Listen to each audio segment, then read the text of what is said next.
Developing this morning. Folks, it has happened again.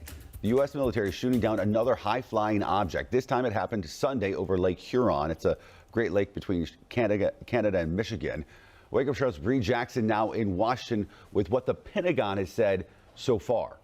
Ben, the Pentagon is declining to describe these recent objects as balloons, but this is the fourth takedown in just 8 days, and lawmakers on Capitol Hill say they're being left in the dark about the situation. The U.S. military shooting down a fourth unidentified high-altitude object Sunday, this time over Lake Huron. What's gone on the last, 2 weeks or so, 10 days, has been nothing short of craziness. And the military needs to have a plan to not only determine what's out there, but determine the dangers that go with it. President Biden ordering the takedown after military officials raised concerns about the object's path and altitude, saying it was a safety flight hazard and a threat due to its potential surveillance capabilities. This marks the third object blasted out of the sky in just 3 days. And comes a week after a Chinese surveillance balloon had Americans' eyes glued to the sky. They do appear somewhat trigger happy, although this is certainly preferable to the permissive environment that they showed when the Chinese spy balloon was coming over some of our most sensitive sites. Military leaders say the Pentagon has been more closely scrutinizing U.S. airspace. Officials are still collecting data to determine what the recent objects are as bipartisan calls for transparency grow. Why it's taking so long for number one, for me personally, to identify these objects. Two, why is it taking so long for them to be shot down? In the absence of information, people's anxiety leads them into potentially destructive areas. So I do hope that very soon the administration has a lot more information for all of us on what's going on.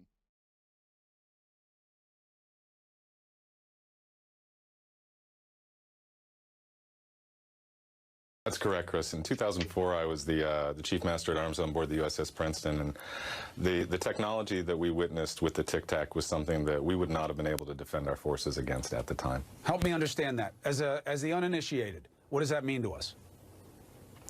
Well, sir, that means that what we saw in the Tic Tac and what Mr. Luis Elizondo describes as the 5 observables indicate a technology that outstrips our arsenal by at least 100 to 1,000 years at the moment. 100 to 1,000 years. So, meaning like what kind of technology was at play that you were able to identify it but know that you can't match it?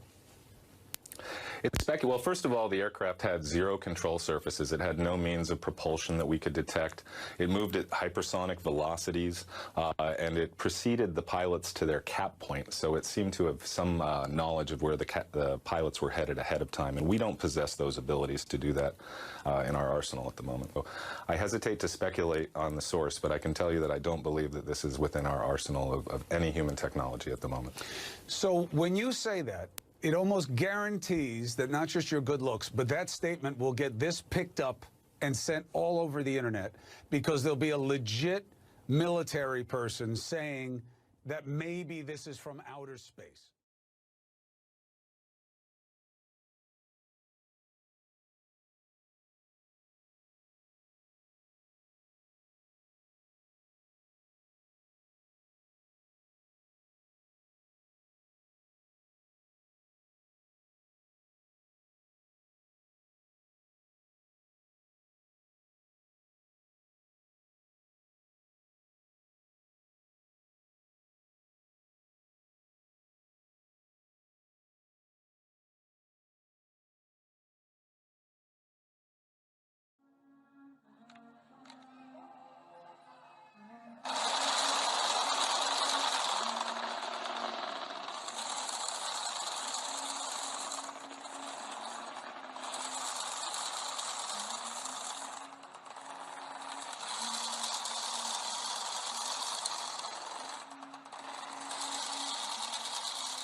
Romanian military shooting at a UAP/UFO.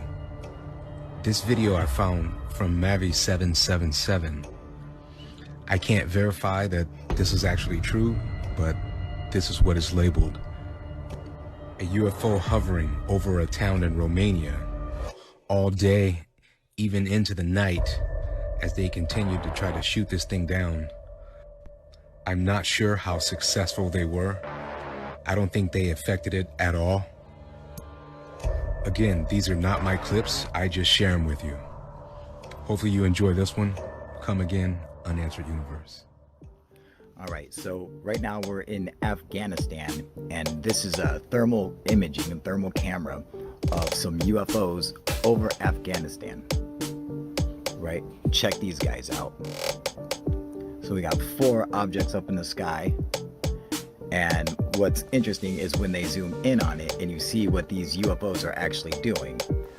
This is what's really cool. They're actually dripping some kind of fluid, it looks like. Wait, what the fuck was that? Hang on, let's go back a second. Oh, what does? Pay attention. It seemed like something flew by there real quick.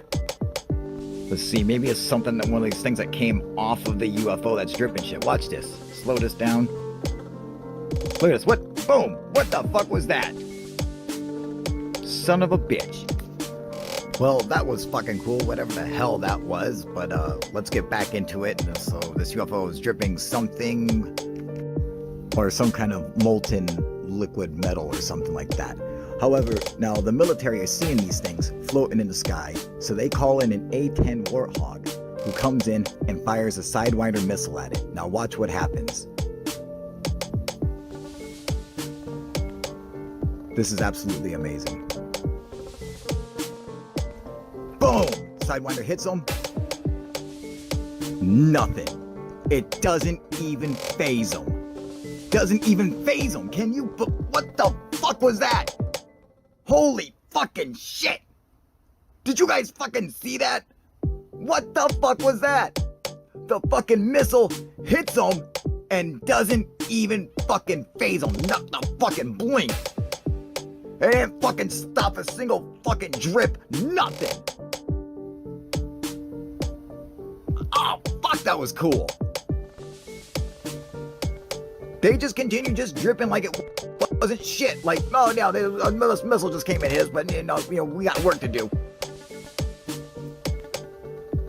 Just continue just dripping. It didn't even phase them. That's how advanced UFOs are. We shoot a missile at them, doesn't even make them blink. Nothing.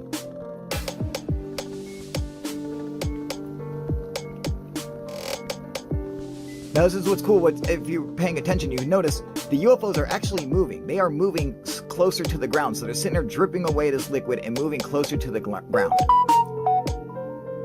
And if you remember from the Rendlesham Forest incident, where Colonel Holt is talking about how the UFO was dripping some molten liquid, and then it exploded into 5 lights.